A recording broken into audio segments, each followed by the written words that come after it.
welcome back to another episode of the Music Cafe. Thank you so much for joining me this evening or afternoon, wherever you are in the world. So in case you are new to the Music Cafe, we have one basic rule. Be comfy and join in. That's 2 rules. So pick up your laptop or your iPad or your cell phone, whatever you're watching this on, go to the kitchen, grab yourself a cup of tea or coffee and a piece of cake, get comfy, and we're going to be having a good fat chat. And if you're a regular, thank you so much for joining us. You guys know the rules. So we got our first comment. Hi Fame, hi Christian. Thanks for commenting. So we've got 2 incredible artists, 2 incredible people that I love and adore with all my heart. They're both South African and they have incredible careers and stories and things that they've done in their past and going forward. So it's all about music. It's all about new releases in 2020, #coronavirus. So if you have any questions for these guys, if you're an artist that has any questions for releasing music during COVID, pop them in the comments on Facebook or YouTube and we'll be able to answer your questions. If you have any comments, just you want to throw them out for some good stuff, just throw them there and we'll give you a shout out as well. But without further ado, now I've just realized what I need to do. So fame.org, speaking of COVID, guys. So fame.org, I'm going to bring up this comment again. Fame.org, Christian. Fame.org.za is a non-profit organization of lawyers that offer their time pro bono to South African artists that need legal advice, that can't afford legal advice. So they endorse the show, which is incredible.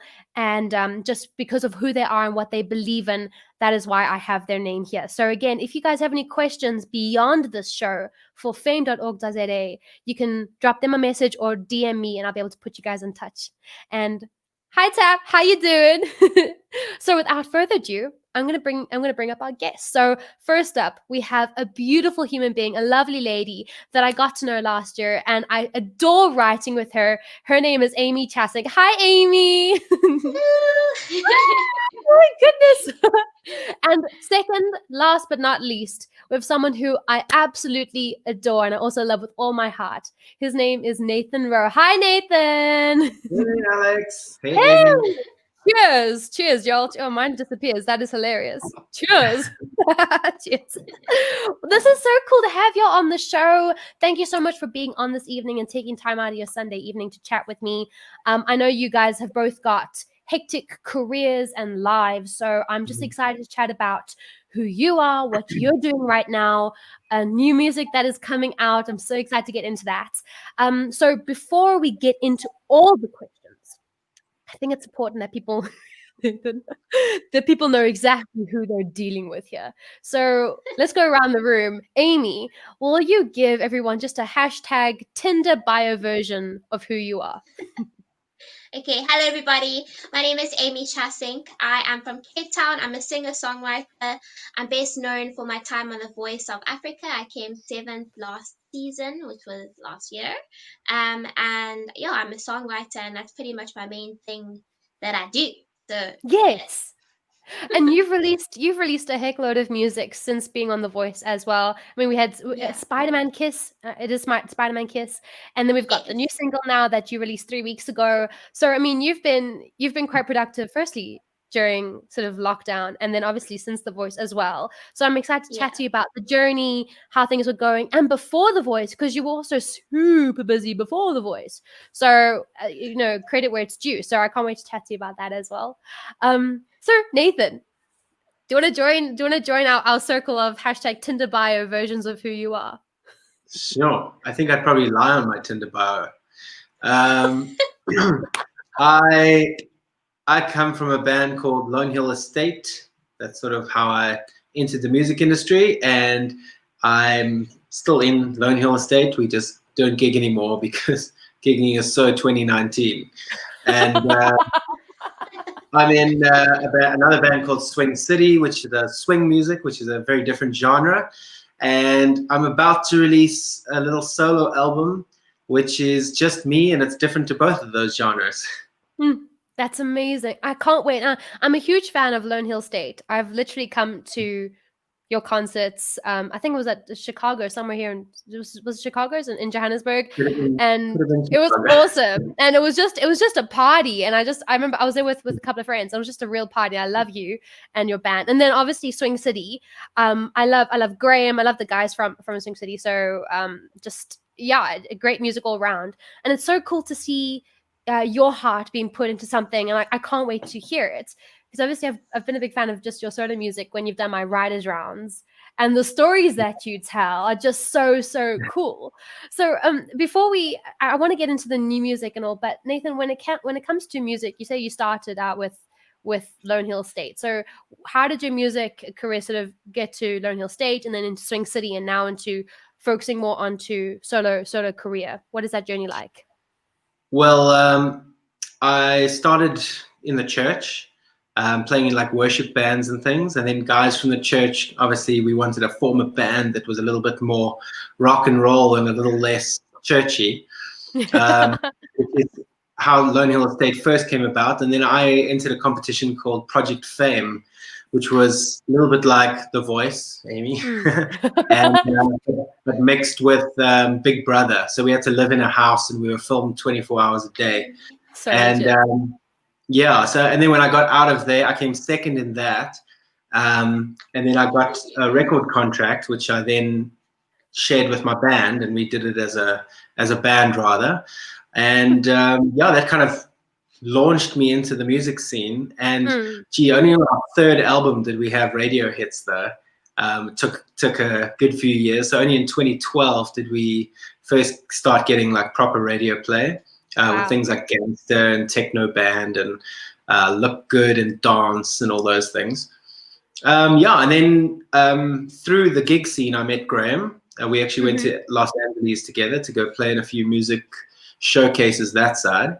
And yeah, Graham and I became really good friends after that. We just hit it off. And then one night at a braai, we were just talking about our childhoods and how we got into music. And both of our fathers played in jazz bands. My dad was a singer and his dad played double bass.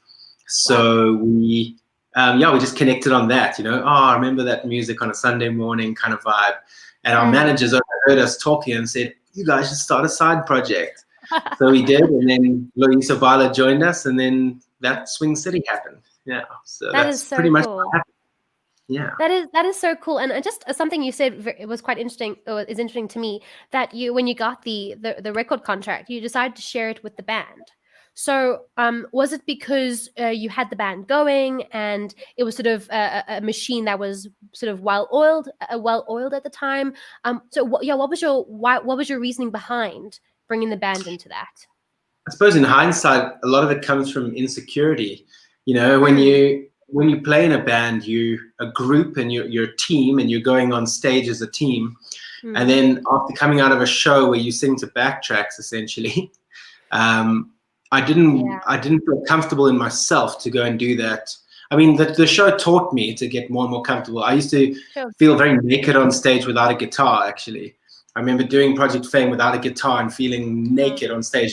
I was like Will Ferrell, like, what do I do with my hands? You know? So it was a very weird thing for me. And so just having your friends around you to go on stage with you when you're going and playing these big gigs is just so much more fun, and you feel more comfortable, I guess. Yeah. And now you're releasing a solo album. I mean, yeah, 180 it all goes around in weird circles, doesn't it?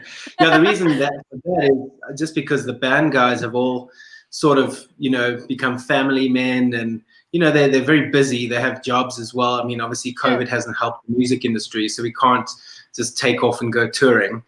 And so the guys have like settled into work and stuff. And I mean, Mark from Lone Hill Estate has been wonderful and helped me out with a lot of the bass on this album. That's so cool. I can't play bass. I try to play bass, and then I change the bass in MIDI into a piano and listen to it and think, what did I just play? It's in the complete wrong key. So yeah, so he needed to help me badly with that.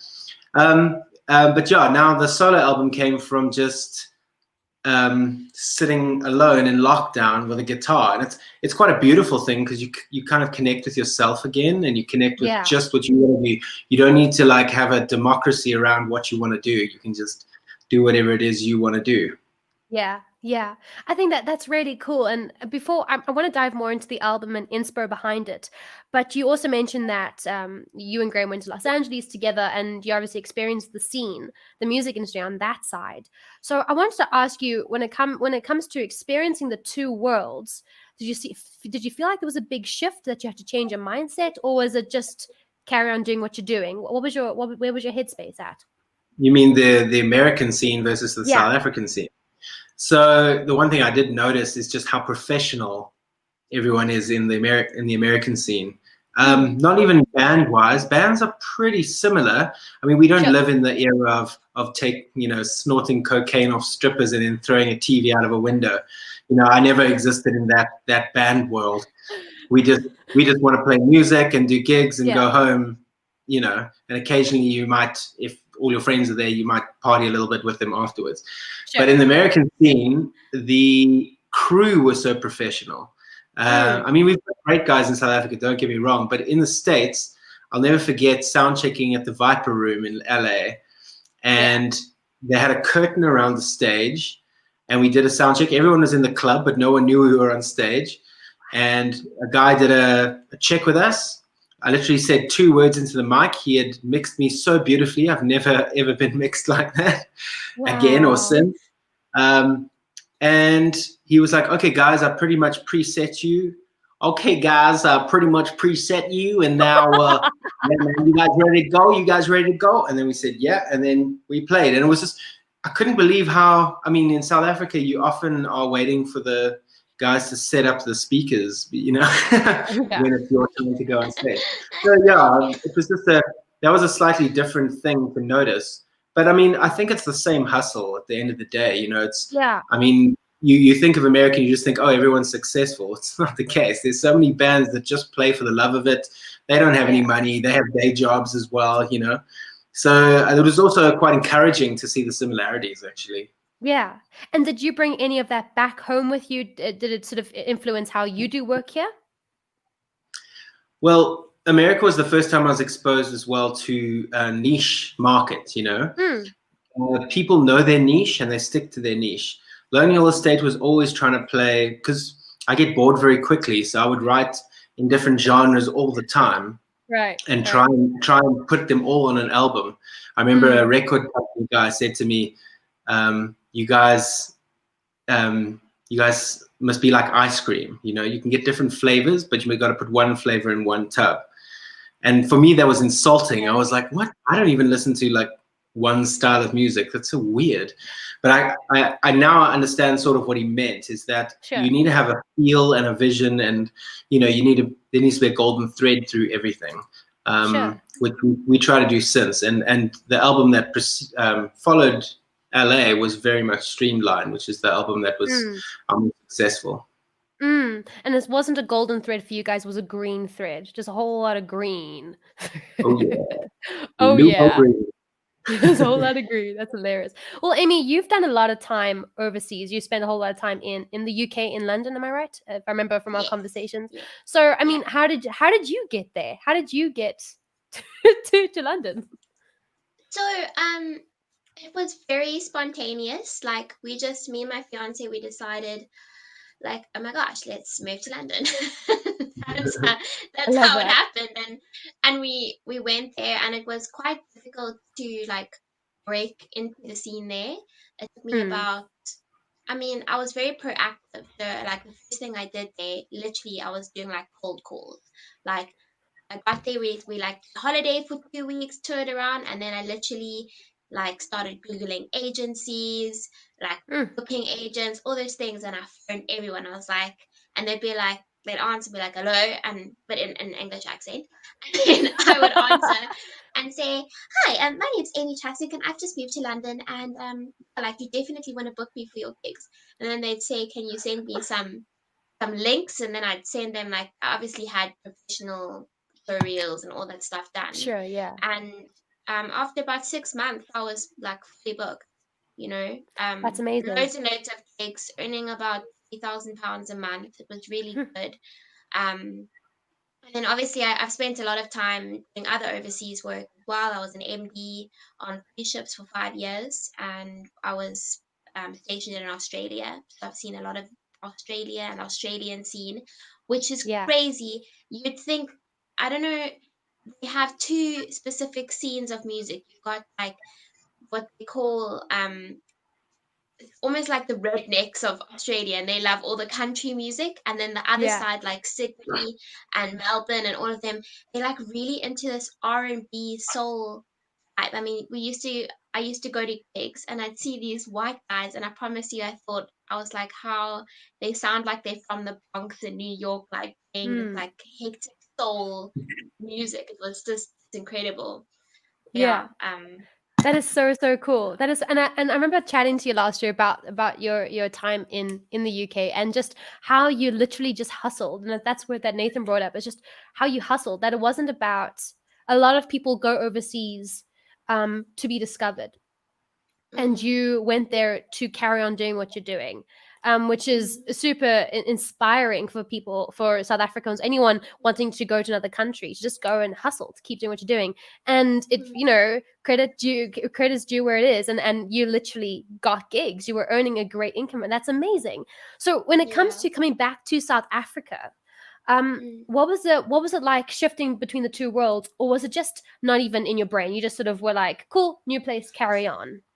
So the main reason we came back to South Africa was actually more like when we were living in the UK, we struggled with our identity. So it's like Mm, you don't have your friends, you don't have sure. your family. It's Yeah. Sunday and you want to go to your family for lunch, and it's like, you can make new friends and all of that, but it's just not the Yeah. same. And Yeah. we really struggled with that. Like we realized very quickly that, I know that things could be very different if we'd stayed there and all of that, but Yeah. I chose my family. I didn't want to be away from them. And obviously also I just heard that I was going to be on The Voice. So um I came back, I did The Voice for like 2 months and I made it to the top 16, went back to the UK for 4 months while we were on break. And Yeah. then once I'd made it to the top 16, Andrew, my fiance, was like, I think we should move back. I feel like your career is going to actually Hmm. do really well in South Africa now. And my Wow. dad is Yeah. telling me we should move back. And we packed up our stuff. We did it. We moved back. And yeah, it's been great ever since. It was definitely the right decision. That Yeah. is so cool, and I love that you are here, because it means that I got to actually meet you in person, like for the first time last year. Now we've just kept in touch, which is great, and Yeah. and you're such a cool person. But your music is just, I think, is inspired by pretty much everything that you've done, from the people that you've written with to your Mm, travels. I mean, you're sort of in the country space, but you're also quite pop. So it's just this whole, mhm, you can hear that you're influenced by so much, which mhm, is just, as an artist, just I love that. But speaking of someone who, speaking of being international and sort of being over the seas, we have a guest backstage who actually lives in Nashville, Tennessee. I'm going to bring him up right now. His name is Aaron. Hi, Hello, Aaron. everybody. Oh my Hi, gosh, Aaron. I missed you so much. Hi. How are you, Alexandra? I'm so good, Aaron. How are you doing? I am hot because it's the South and it's awful here right now. And I Yeah, but just learned a couple of days ago that there's a leak in my roof. So oh, when the hurricane from the Gulf Coast came through Nashville, yeah. actually, and that is how I learned that there is a leak. So I've been dealing with that. So pardon the mess you can see behind me. I'm The so closet is sorry. drying out as the drywall falls out of the ceiling. Oh my gosh. I'm so sorry, but I'm glad to hear that you're still safe, because the hurricane was in Louisiana, am I right? And Yes, it it just went through Texas, Louisiana, Arkansas, and Tennessee. wow. I've got friends, family, my American mom, essentially, her family's from Louisiana. So sending prayers and just to everyone that's in Louisiana, was affected by the hurricane. Right. So Fortunately, well, we didn't get it too terribly here. It was just a lot of yeah. rain. Yeah, I mean, y'all were hit by a what we hit by in the beginning of Tornado. March. tornado in the beginning of March, and then right COVID. right before COVID, we were hit by an F5 tornado and winds about 175 miles an hour. Gosh, it's so sad. And like, I mean, there were places in East Nashville, like my favorite shops that I shopped at. I've got clothes in my wardrobe from these places, and they're destroyed. They're gone. It's so sad. Nashville But really I- never had yeah. a chance to recover because No. we had to shut down so quickly. No, and I know that you were also out. You also helping out on the streets, weren't you? Hmm. I saw that on Instagram stories. Yeah, Very sad. We had cleanup crews going around. Wow, but I'm glad that you're safe. And we were just busy chatting about just careers and traveling overseas and all that. And so we have gone around the room. People sort of know who Amy and Nathan are, but Aaron, will you please just give our viewers just a hashtag Tinder bio version of who you are and what you do? So my last name is pronounced Schilb for those of you who, it's not that difficult, but I promise that just about everybody mispronounces it. Amy, you Amy is Amy Tjasink. But my name is Aaron. I do live here in Nashville. I've been here for about 3 years. I moved here from Columbia, Missouri, which is about 500 miles away. And I'm not sure if you guys do miles or kilometers in Kilometers. Kilometers. So however many kilometers away that is, it's about an 8-hour drive though. So it's pretty far. But Cool. I grew up with a family of musicians, and when I told them that I actually wanted to do it professionally, they kind of laughed, and I just kind of stuck it to them and moved here. And I started off trying to do the career as an artist, playing, touring, and writing, and that's, I'm sure everybody here knows how terribly lucrative that is. So I actually got into concert promotion. So I started a company called Nashville Tour Stop, and venues hire us to put on live music for them. So I no longer have to beg venues to book me because I get them to pay Nashville Tour Stop, and I just book myself. Great strategy. It's so great. I get in through the back door. That's amazing. I love you, and I love Nashville Tour Stop. I've met some amazing people during Nashville Tour Stop, and it's led to more rides and like just absolutely incredible. The people that you get on your riders are just incredible. And so I mean, we've sort of spoken a bit about histories and getting into music, and I also just wanted to chat to Aaron because I know that there was a documentary, just like a short film, a short clip made on you and your sort of your journey and your life before music. Do you mind just telling us a little bit about that film and that story behind it? Sure. So it was February of this year that a company from New York City contacted me about my hearing. So I've actually lost about 90% of my hearing. So right now I have these headphones which go over my hearing aids, which are Bluetooth connected to my phone so that I can actually like hear.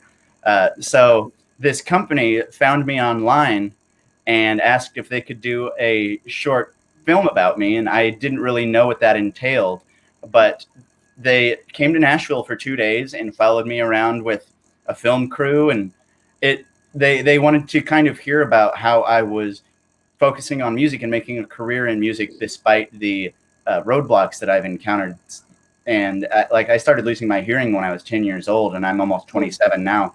So I never knew music without hearing loss. So they wanted to kind of create a little inspirational video for other people who might be experiencing hardship due to a medical illness or something, or like in my case, it was a disorder in my inner ear where the bones all hardened together. So they were doing a series on people who overcame the odds of like that were stacked against them. Like they did another film with a woman who was in a wheelchair who does like BMX stunts in it. Wow. Yeah. So it was a really cool project to get to be a part of. And for just a little bit, it made me feel like a big shot walking around Nashville with the camera, with the film crew, because walking down Broadway here is like, you can see celebrities just about anywhere here. But if you see someone with a film crew, everyone's like, oh my God, who is that?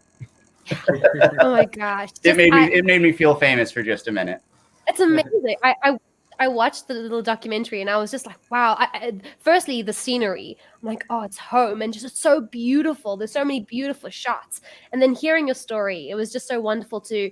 I think I needed that little bit of encouragement, especially now. Needed that little bit of encouragement. We got a whole lot of comments about this. So absolutely amazing. Thank you so much for sharing, Erin. My And pleasure. I want to hop into talking about new releases in a minute, because this is sort of like the theme of the show. Because Erin, you released a new song, I think on Friday or Yesterday, or Thursday. 2 days ago, yeah, Friday. Yeah, the time zone was weird. I saw it on the Friday morning, but it was, Mhm. I can't remember. It was time zones. And Aaron released sorry. So Aaron released 2 days ago, 3 days ago. Amy released a new single 3 weeks ago, and Nathan's about to release a new album on Tuesday, the 1st of September, which is very exciting. So this is our theme and backstory and all that. So I wanted to chat. Oh, hang on, we got a comment here. Sorry, would you please repeat what the documentary is called? Yes, actually, Alexandra, is there a place where I can send you a link to it so people can check it out? Drop it in the private chat, and then I can Sure. also share that on Facebook as well. Sure. That's Let awesome. me send you the link to it right now so that you can share this Awesome. with people. That is I've awesome. got We it. got such a Got cool it comment right here by Fame. here. You go. It's Thank called you. Defying the Odds. Amazing. That's amazing. I will also post that onto Facebook for everyone. If you're wanting to know, I'll post the link onto Facebook so everyone can watch that. So y'all are busy releasing stuff during COVID, which is cray, y'all. Cray. So I think Amy, let's go from oldest to youngest, okay, like music wise. So Amy, you first released Spider-Man Kiss. When did you release Spider-Man Kiss? It was a couple months ago. In March, yeah. You Just released before it in lockdown. March. A week before lockdown. Oh, Like yeah. timing, right? I mean, you probably had like a whole press tour lined up and everything, and like no more. Yo, I'll speak about all the struggles of Spider-Man Kiss. My word. Yeah. Wow, no, absolutely crazy. And now you've just released a new single, Game Over, with Jimmy Nevis, the amazing Jimmy Nevis. Yeah. So I mean, how has that been? You released Spider-Man Kiss before lockdown, just before week 4, and now you've released this. So what has it been like releasing a song, two songs, quite literally, in the middle of lockdown, in the middle of COVID-19? So, the first song, Spider-Man Kiss, so that song is very, very special to me. And yeah, we released it a week before lockdown, but people were already stopping going into work. So our radio Yeah. campaign was Mm. literally for the first 2 months that song was out. The radio campaign was like a complete failure. Like Wow.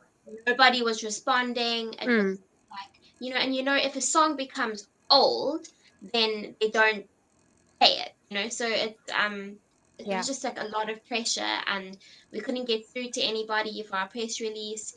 Sure. Like my own fans and stuff made a hype about it. We were added to a few playlists, and that was Yeah. great. But like 2 months later, we decided, okay, let's just try and redo this press release and redo the radio campaign, because maybe people are coming back to work. And then they were like, oh cool, like, you released this song last week? I was like, no, I released it 2 months ago. And like we were trying to get it onto like the top 40 and stuff, but with the algorithms, we were there, people were requesting it, we had enough streams, but there wasn't like that hype, like when people Yeah. are sharing it and Yeah. stuff, because the song wasn't fresh anymore. So Sure. we had a lot of struggles. So Mm. maybe we'll like re-release it like a remix. But the Sure. second song, Game Over, with Jimmy, has done incredibly well. So Amazing. I mean, we kind of went in like horns in, and literally, Yeah. I don't care if I rushed people's emails and stuff, because it worked. Amazing. So yeah, it's the second song has done so well. I'm excited. I've never had a song on the top 40 before, so like it's like a career moment for me. I literally like Yeah. cried in the interview when they told me. So I was That very is so excited. awesome.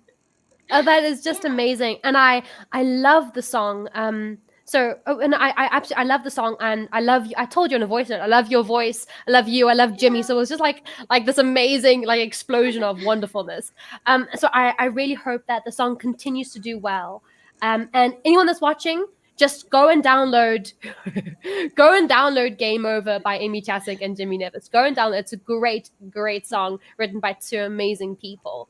So I want to chat to you a bit about post song release in a minute and how COVID has been just for career and general gigs. But I first want to go through everyone from oldest to youngest of releases, because this is way too exciting for me. So Erin, your song is the next oldest. Sorry, Hold Nathan. it. You've got a brand new song coming out in 2 days. A brand new.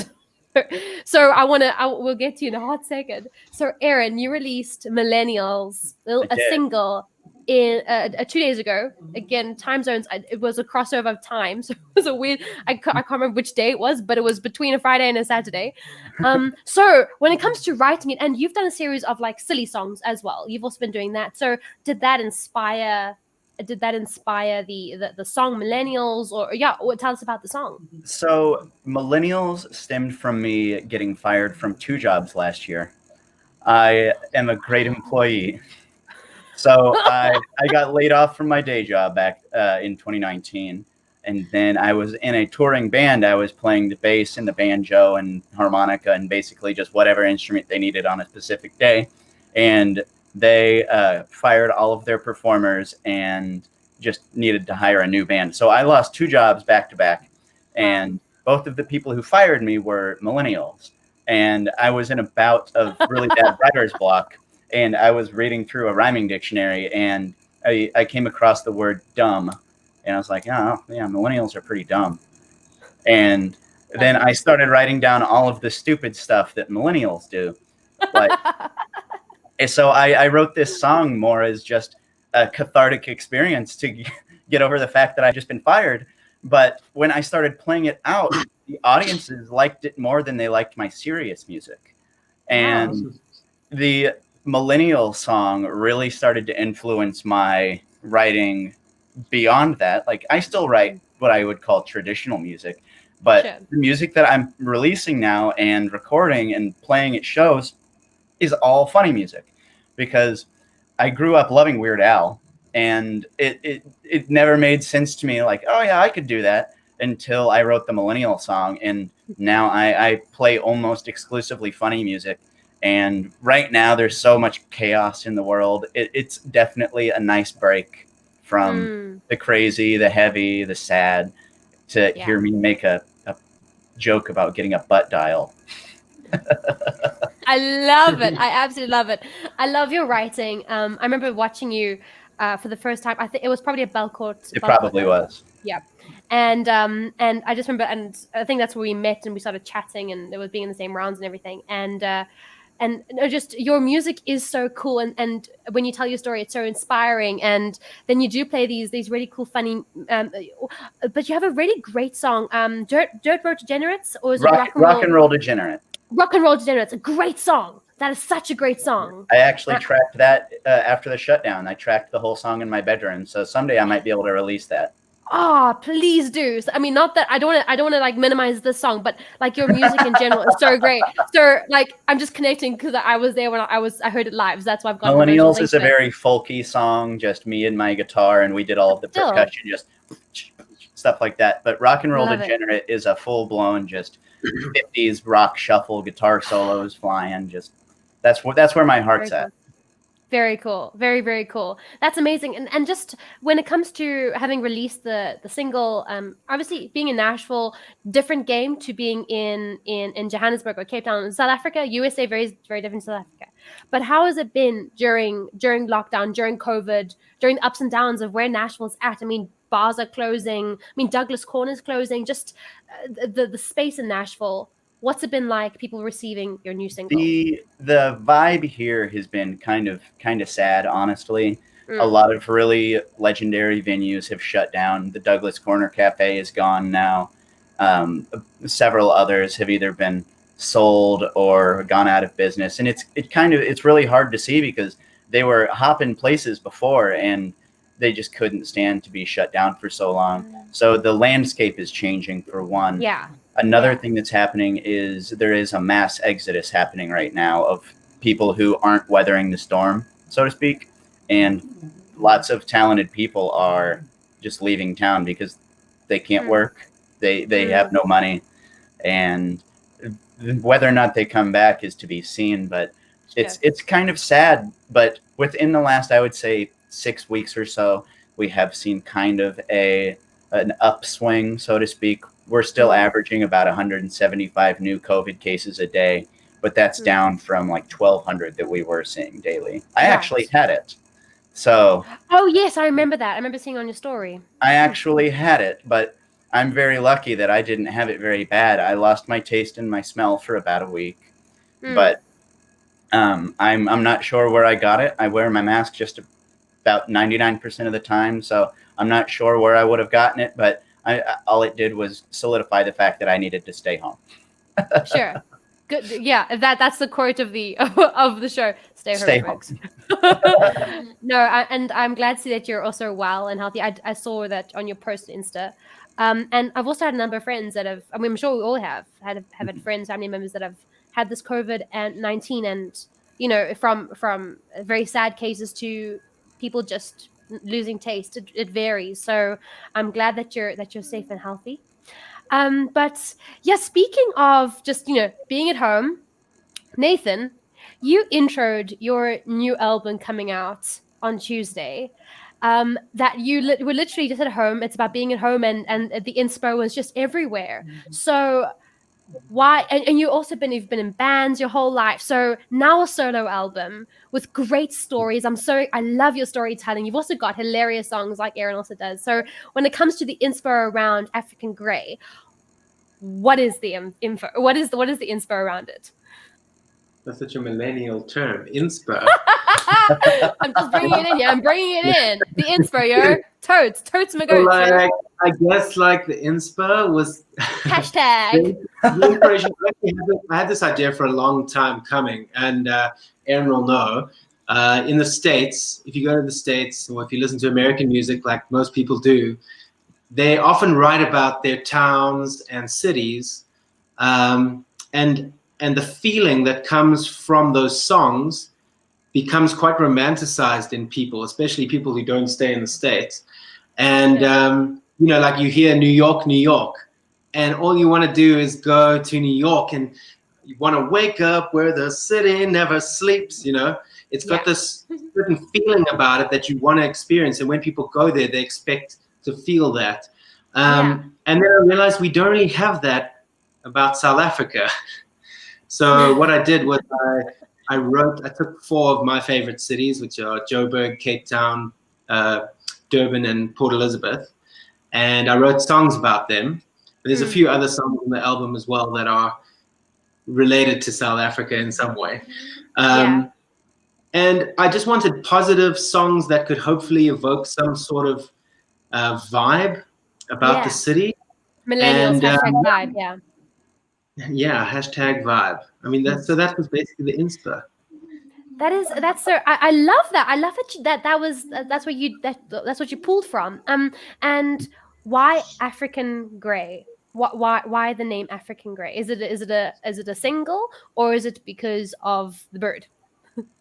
So African Grey was one of the songs that I actually did on my second album with Lone Hill Estate, and it was like a very slow piano jazz song that we did, which, as I told you, we were all over the place with our genres. I mean, we had rock music, we had a country song, and we had this weird piano jazz song. But I've always loved the song, and I feel that it was quite an inspirational song for me about South Africa. And so I redid it in the style of these other songs, which is kind of more of an acoustic, folky sort of, you know, folk is easier to do when you're at home in lockdown than orchestral rock. But the album has this kind of folky beach. I kind of have this cocktail beach vibe for all the songs, including Joburg. Love it. So hopefully people want to bite their bottom lip and dance in their kitchens, you know, to it. That's so great. Give us a shimmy, shimmy, Nathan. I love that. And so, when it comes to, you also mentioned that one of the band members from Lone Hill State helped you work on the new album. Am I right?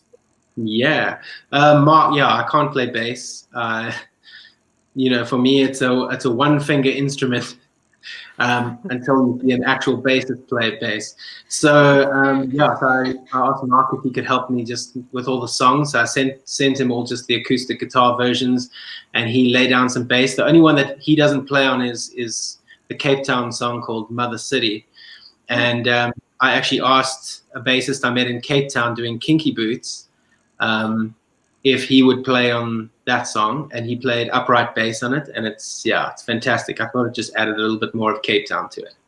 That is just amazing. And so when it comes to now, you are releasing a full-blown album in the middle of COVID. And I mean, like Aaron was saying, the landscape in Nashville is a bit sad. It's a bit crazy. And I mean, South Africa is also just as sort of up and down. Gigs are here and there. We're not getting gigs. It's a weird space to be in. People are at work. People aren't at work. So when it comes to releasing this album, how are you doing it? What is your what is your plan in releasing this album when it comes to press and all that stuff?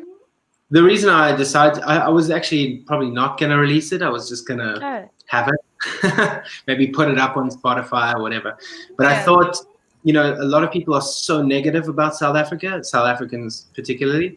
There's huge political movements going on. The government is corrupt. There's Move 1 Million who are busy having protests every day about things. There's gender-based violence, COVID, companies shutting down, musicians unable to work. It's just an ongoing barrage of negativity on the news and on Facebook and everything.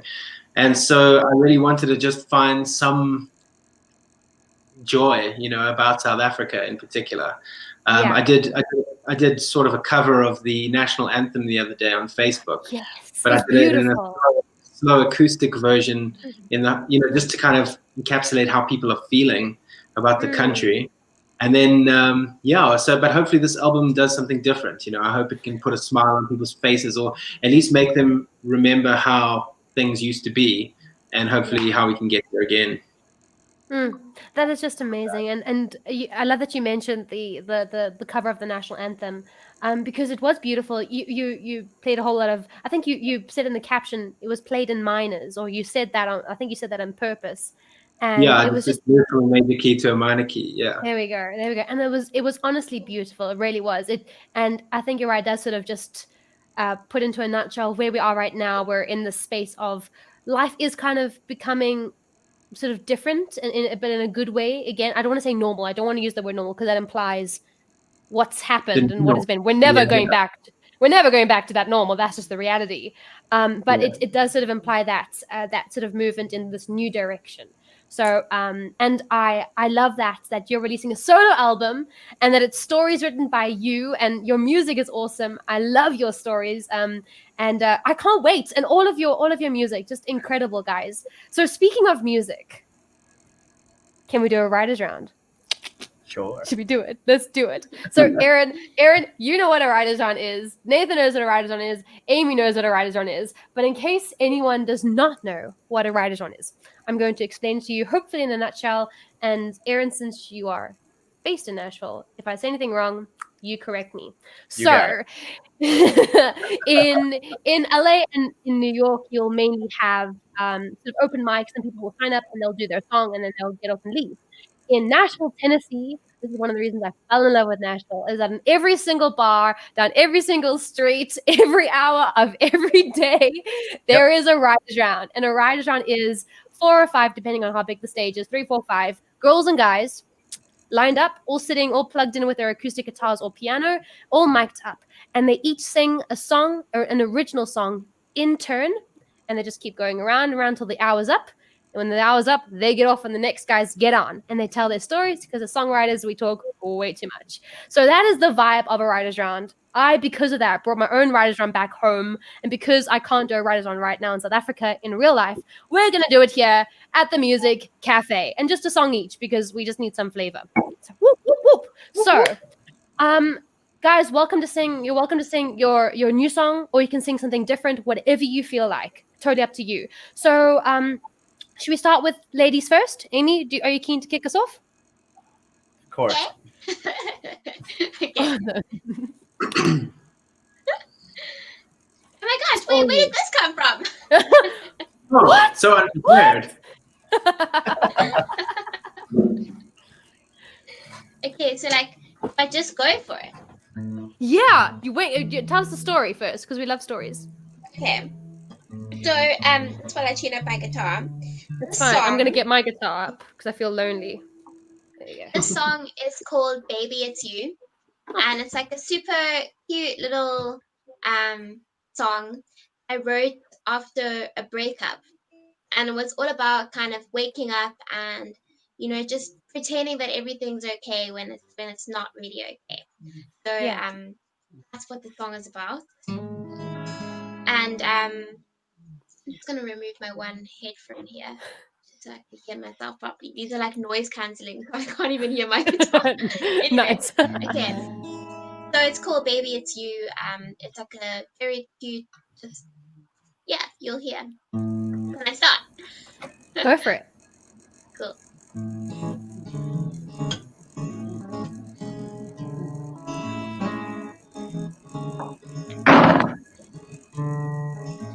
Every day feels the same.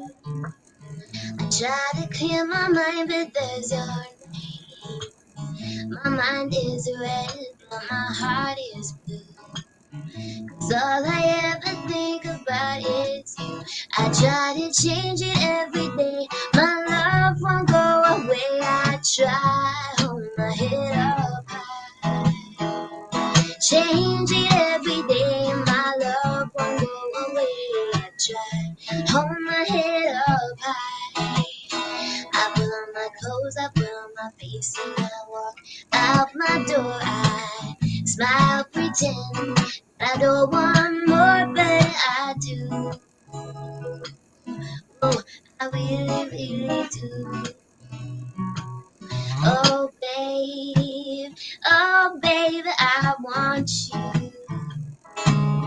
Oh, babe, I want you, yeah, yeah. I try to erase you from my life, but I still cry when I hear Mac the Knife. 'Cause baby, that's our song.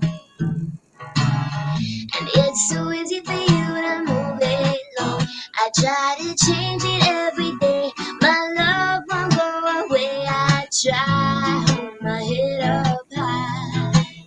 I try to change it every day. My love won't go away. I try, hold my head up high.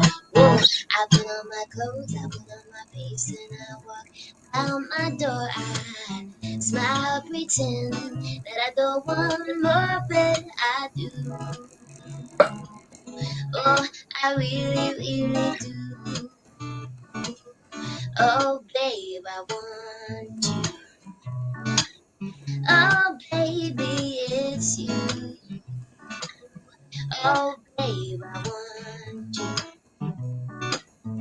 Oh, babe, I want you. I really, really do. Oh, babe, I want you, yeah, yeah. Woo! Amazing! I love that. Oh my gosh, that's just such a sweet song. Oh my gosh. Yeah. See why I love her? This is what everyone see why I love her. So good. She's a superstar. She's such a superstar. It's ridiculous. Well, Nathan, it's all you. Alrighty. This I just drove in from Nelspruit, which is about 4 hours away from Johannesburg, where I live. And driving into Johannesburg made me want to sing this song because I saw the skyline as I drove in. And this is one of the songs on the album. It's called Josie Knows. And it's about Johannesburg, which, for those of you who don't know, is quite a party town. People know how to drink and they know how to have a good time in Johannesburg. that's what this one's about. It's supposed to have a ukulele in it, but yeah, we're gonna try it on the big boy. Cool.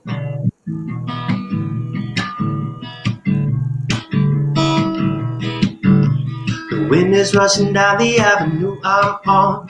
The gray stretches up to the sky to touch horizons and like a mouth of crooked teeth. I see the skyline, I think it's smiling at me because Josie knows you're gonna party tonight.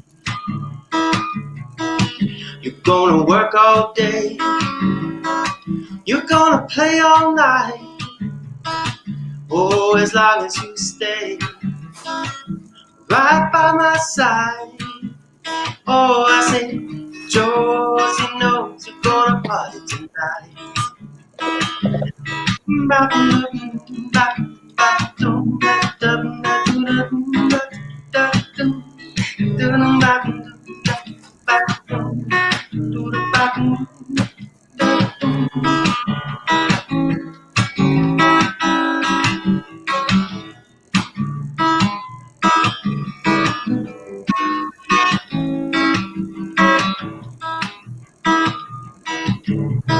African traffic at 100 degrees. I've always loved the hustle bustle of these streets. And as the sky turns black as night and the lightning is flashing like a strobe light, Josie knows you're gonna party tonight. You're gonna work all day, you're gonna play all night. Oh, as long as you stay right by my side. Oh, I say, Josie knows you're gonna party tonight.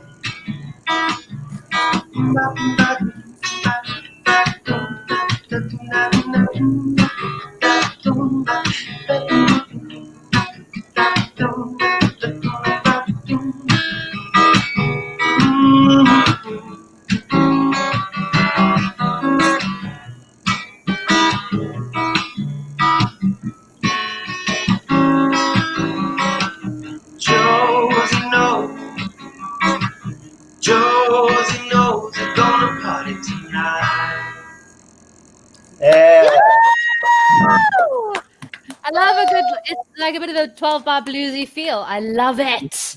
Yeah. Oh my Yeah. gosh, dig it! And that's on the new album, right? Which is on the new album, yes. Yes. Everyone, don't forget. Oh, hang on. I've got a whole bunch of comments. So, this is Fame. Yes, we love Rise Johns. And these were for Amy. These are for Nathan. Super cool. Well, Aaron, it's all you. You know the drill. I do know the drill. It's not my first rodeo, y'all. You're No, Jolie. It's my second rodeo. Yes. All right, so I'll do the song that I just released. If that suits y'all. Let's see. Make sure it's Perfect. Say what? Say, I'm waiting to be inspired. Oh, I'll give you all of the inspo. All right. This is Millennials. They're chill with data mining and they only talk with memes.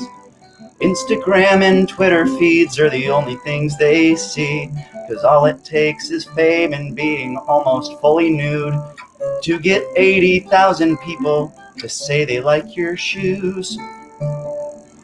'Cause I know I can't be the only one who sees that they might know the alphabet, might not know how to read, but these are simply symptoms of disease.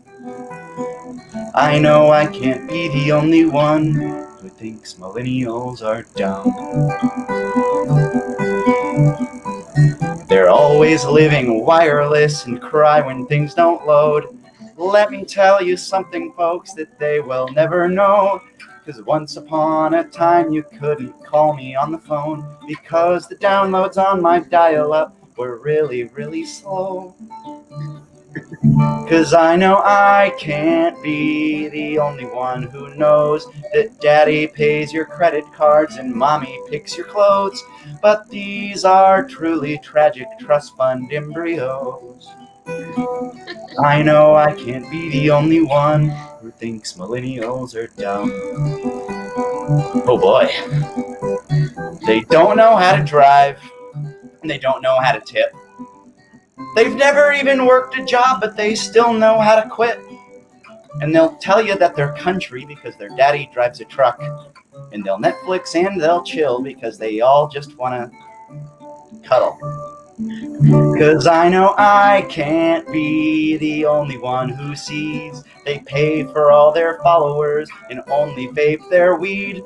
But these are simply shocking guarantees. I know I can't be the only one who thinks millennials are dumb. Now I know what you're thinking, hey, who is this little prick? And what gives him the right to sit and act like such a word omission? Let me tell you something, folks, something about me. 'Cause my parents had an accident in 1993. My birthday is 9 months after Valentine's Day, 7 years after my brother. 'Cause I know I can't be the only one who sucks, who thinks my generation ruins everything we touch. But here's to hoping that you don't care too much. I know I can't be the only one who thinks millennials are dumb. Now I know I'm not the only one, because I know that I'm just dumb.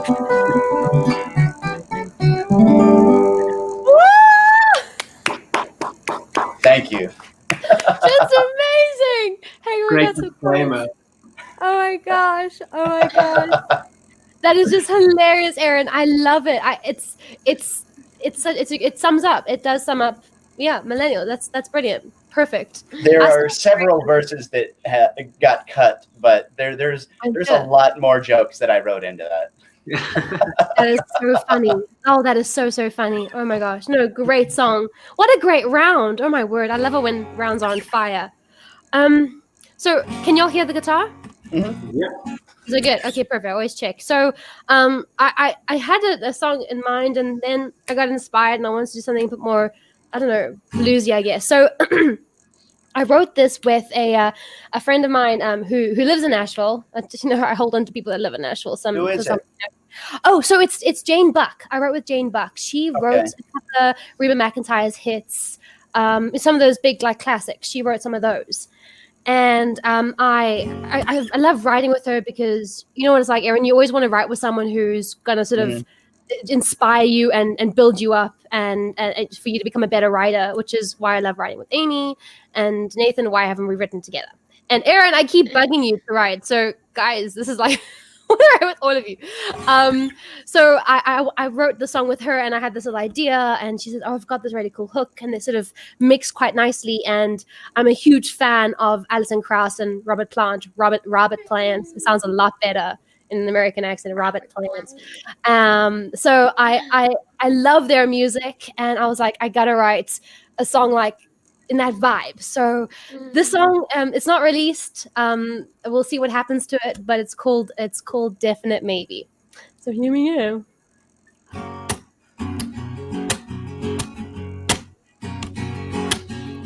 I know that I need somebody, oh, but not just anybody. Someone who wants to be my baby. Being around you gets me drunk, low on lonely, high on love, like a double shot of whiskey. You're a sure possibility, and I can guarantee a definite maybe. I've been told that I'm too reckless, and boy, you leave me breathless. My stupid heart is helpless. You could be a definite maybe. Something that you're giving me comes across so innocently, makes me wanna pack away my crazy. Settle down and shake me up. I can't seem to get enough of flying high on cloud nine daily. You're a sure possibility, and I can't guarantee a definite maybe. I've been told that I'm too reckless, and boy, you leave me breathless. My stupid heart is helpless. You could be a definite maybe. And all my words are tangled up in knots. I wanna slow down, but darling, I can't stop. You're a definite maybe. I've been told that I'm too reckless, and boy, you leave me breathless. My stupid heart is helpless. You could be. And I've been told that I'm too reckless, and boy, you leave me breathless. My stupid heart is helpless. You could be a definite maybe. You're perfect for me. You're definite maybe. You're perfect for me. You're definite maybe. You're perfect for me. You're definite maybe.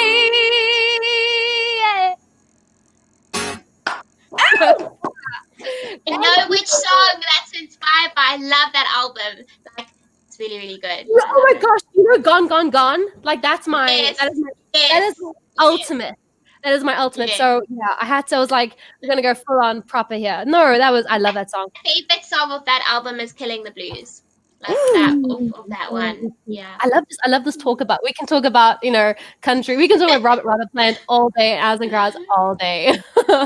No, I mean what a great round this has been tonight. I mean, just absolutely so much fun, and chatting to all of you about your new releases coming up, and in the last couple of days and weeks, just has been so much fun, and getting to know y'all.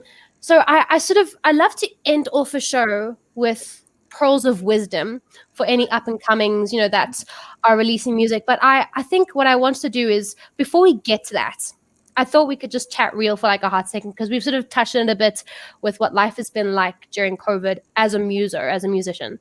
So it sucks not being able to gig and earn money for your craft, because that is what we've been doing our entire lives.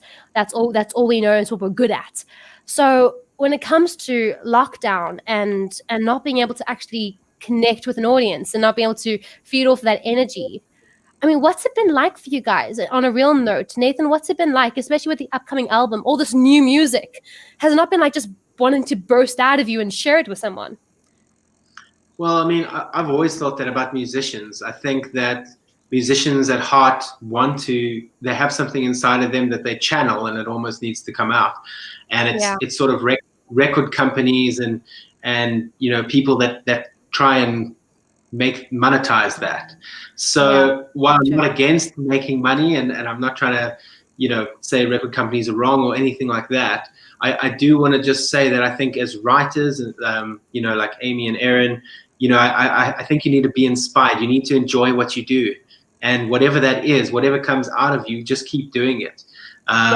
Because as soon as you take what flows out of you naturally and goes, flip, but what are Chainsmokers doing now? Maybe I should try and incorporate that, or what is whoever else is being successful at the time doing that I should maybe bring into my stuff. I think stay away from that. Just try do you. Be inspired by other people. That's totally cool, but don't try and force things into places they shouldn't be. I think I agree with that. Yeah, because that's how I felt in lockdown. There's been zero pressure, and all of a sudden a bunch of songs came to me. So it's been fantastic. No, it is awesome, and I think you're right. And and definitely is just to stay positive in this space, because it's not a place to be where your art is all about your heart, and it's just not be able to share that, but just to stay positive and to just keep writing. I think even we had a comment here, if I could just quickly find it, from Fame, and they just said, "Stay at home and keep writing great songs, please." Here it is, and write more awesome music. I think that hashtag, if that's a hashtag to sum up our lives, just stay at home, write awesome music, guys. So Amy, what's it been like? What's it been like for you during this weird time? You've released singles. You've been writing. As an artist, what's it been like for you? It's actually been a very rough time. Like obviously, without being able to gig, I've been a musician my whole life. That's my job. That's what I Mm, studied. It's my skill. That's what I've worked on my entire life. And yeah, when time got rough, with the fact that we can't gig, we can't work, I started applying for jobs, and the response I was getting was people telling me that I'm unskilled. And wow, for me, that's like an absolute slap in the face insult. I'm like, okay, sure. While you staying at home, not getting sick, listening to Spotify and all those things, like that's music.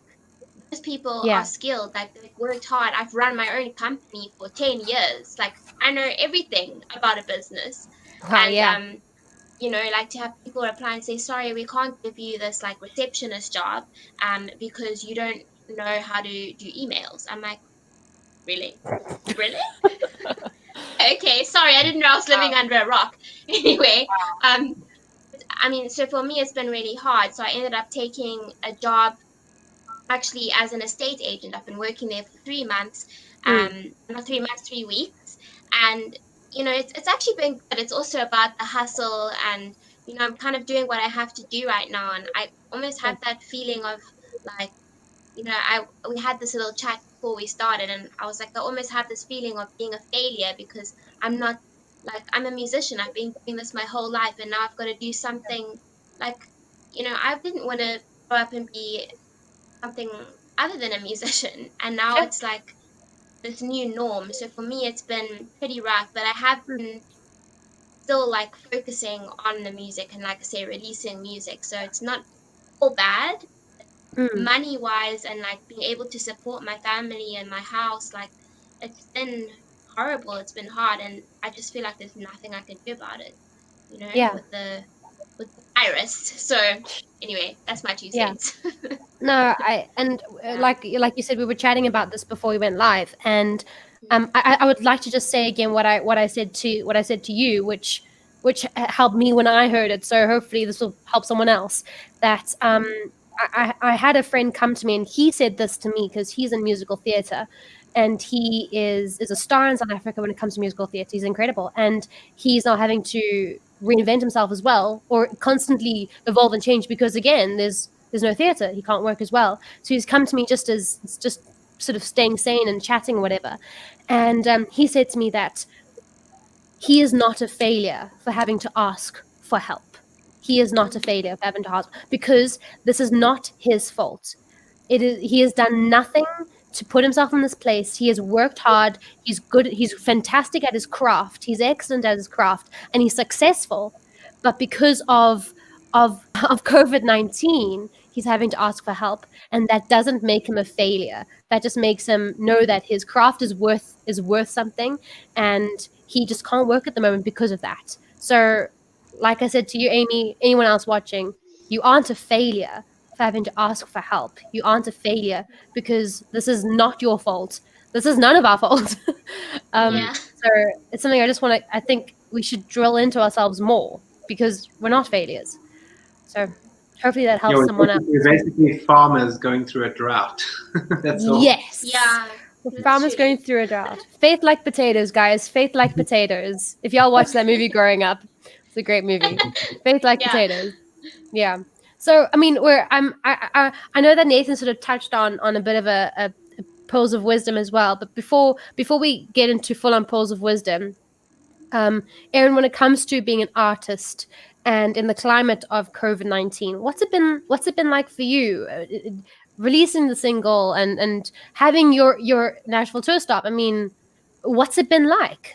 So what I've really found is like because and partly because of my hearing, my whole life has been one setback after another. So I'm really used to Mm, finding creative solutions to really difficult problems. So sure. this was just another one of those really difficult problems. Granted, it's absolutely out of this world crazy what's happening, but it was inspiring because it led me to find different creative outlets. So Mm, one thing that I've been doing for quite a long time, but I never really did lots of it is jingle writing. So for podcast or YouTube or TV or radio, Yeah. like I write interstitial commercial music for these places, and I can do all of that from my computer. So it forced me to flex a So different cool. muscle.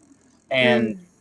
that's another thing that has been really nice about this time off, so to speak, time off, is that it's forced me to flex all these different muscles. And with, especially with songs like Millennials, I never fancied myself a comedian, but it forced me to learn how to tell jokes. And I've written Mm. 2 dozen, 3 dozen comedy songs now, and it's all about, the whole time has been about learning to do something new and Mm. to just keep the creative muscles moving. Because if you're not moving, you're kind of, it's hard to get the strength back, your endurance. Like if a runner quits running, he's not going to be able to run a marathon, so to speak. But Yeah. that's like, I'm not playing hundreds of shows. Like since I've lived in Nashville, I've probably performed 350 shows here, but Yeah.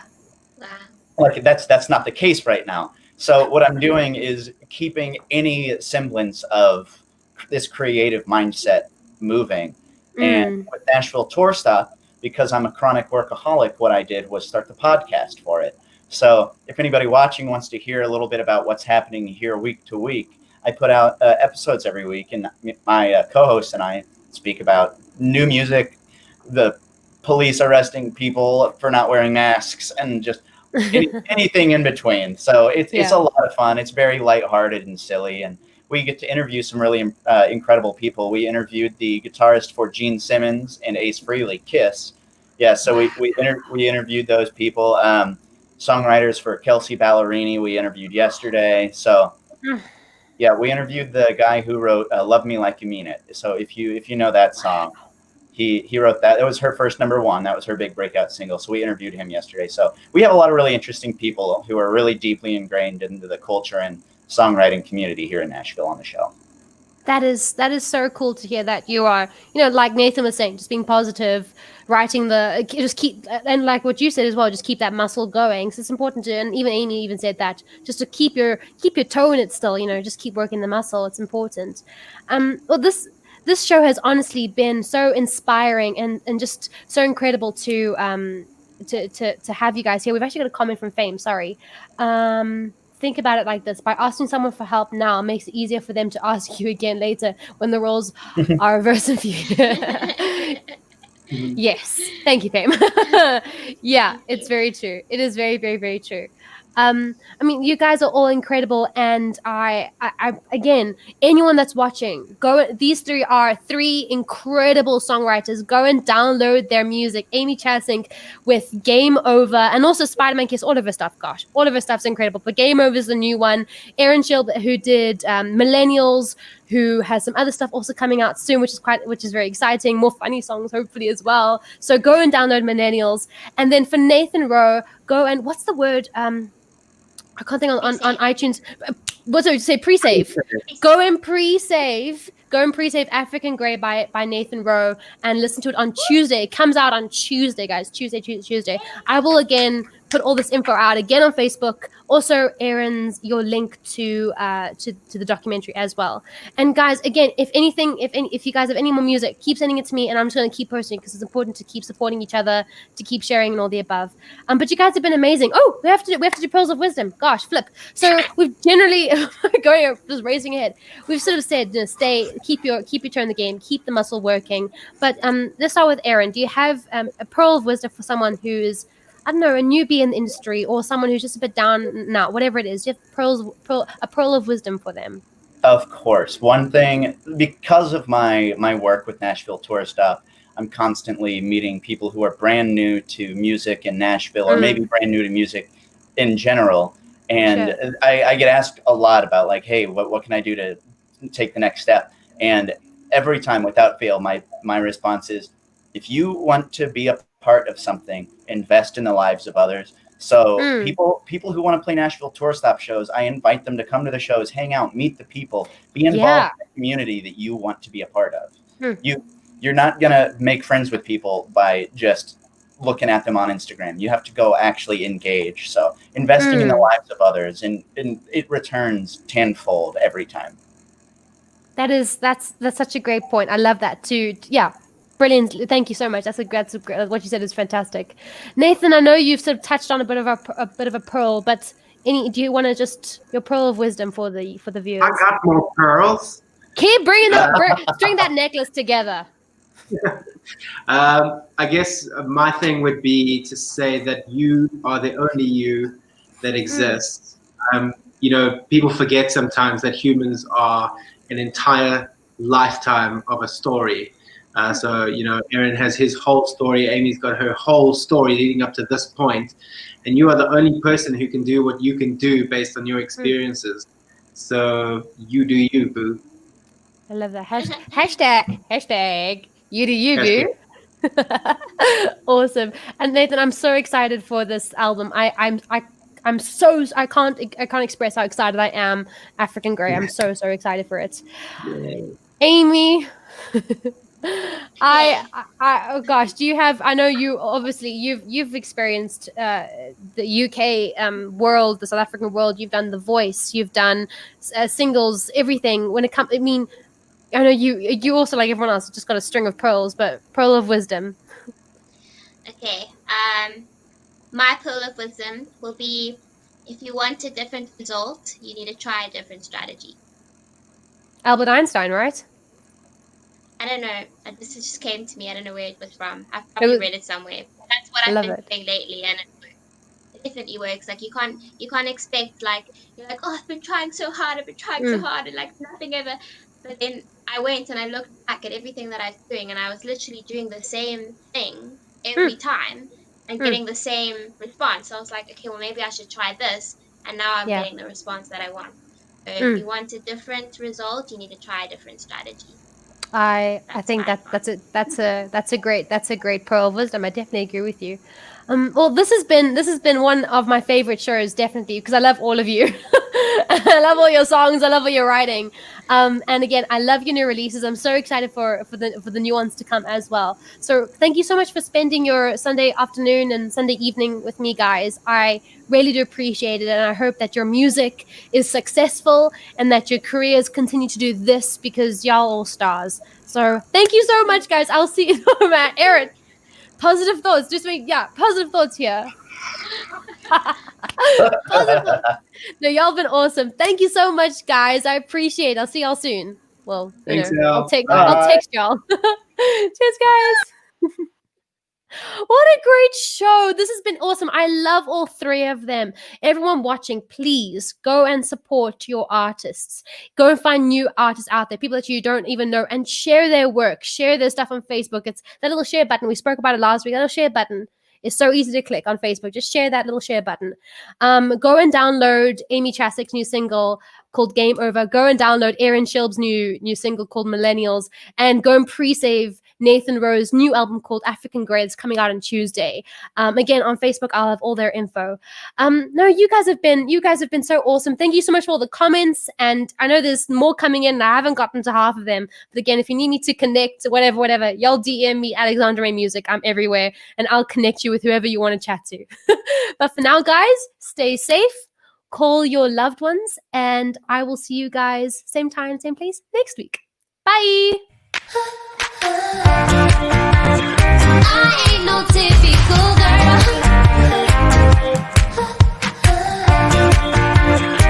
I ain't no typical girl. I ain't no typical. I ain't cheerleading while the boys play ball. I ain't no typical girl.